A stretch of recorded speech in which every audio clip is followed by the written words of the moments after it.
രാഹുൽ മാങ്കൂട്ടത്തിന്റെ ജാമ്യാപേക്ഷയിൽ കോടതി നാളെയാണ് വിധി പറയുന്നത്.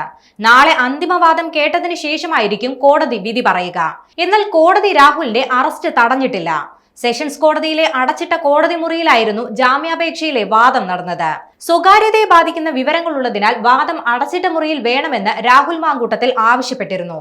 രാഹുലിന്റെ അഭിഭാഷകൻ യുവതിക്കെതിരായ തെളിവുകളായി പെൻഡ്രൈവുകളും വീഡിയോകളും സമർപ്പിച്ചിട്ടുണ്ട്.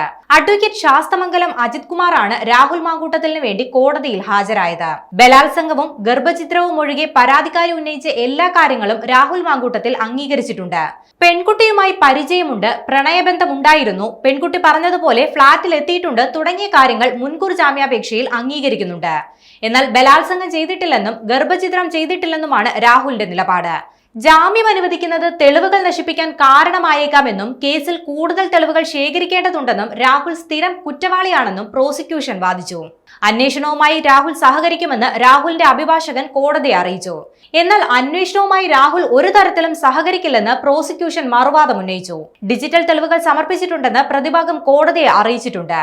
പറയുന്ന ഏത് നിബന്ധനയും അംഗീകരിക്കാമെന്ന് രാഹുലിന്റെ അഭിഭാഷകൻ കോടതിയെ ബോധിപ്പിക്കുകയും ചെയ്തു. നടന്നത് ഉഭയസമ്മതപ്രകാരമുള്ള ലൈംഗിക ബന്ധമാണെന്നും രാഹുലിനെതിരെ നടക്കുന്നത് രാഷ്ട്രീയ ഗൂഢാലോചനയാണെന്നും പരാതിക്കാരി ചാറ്റുകളും കോളുകളും റെക്കോർഡ് ചെയ്ത് സൂക്ഷിച്ചുവെന്നും രാഹുലിന്റെ അഭിഭാഷകൻ കോടതിയിൽ വാദിച്ചു. രാഹുലിനെതിരെ ചുമത്തിയ കുറ്റങ്ങൾ പ്രഥമ ദൃഷ്ട്യാ തന്നെ നിലനിൽക്കുമെന്ന് പ്രോസിക്യൂഷൻ വാദിച്ചിട്ടുണ്ട്.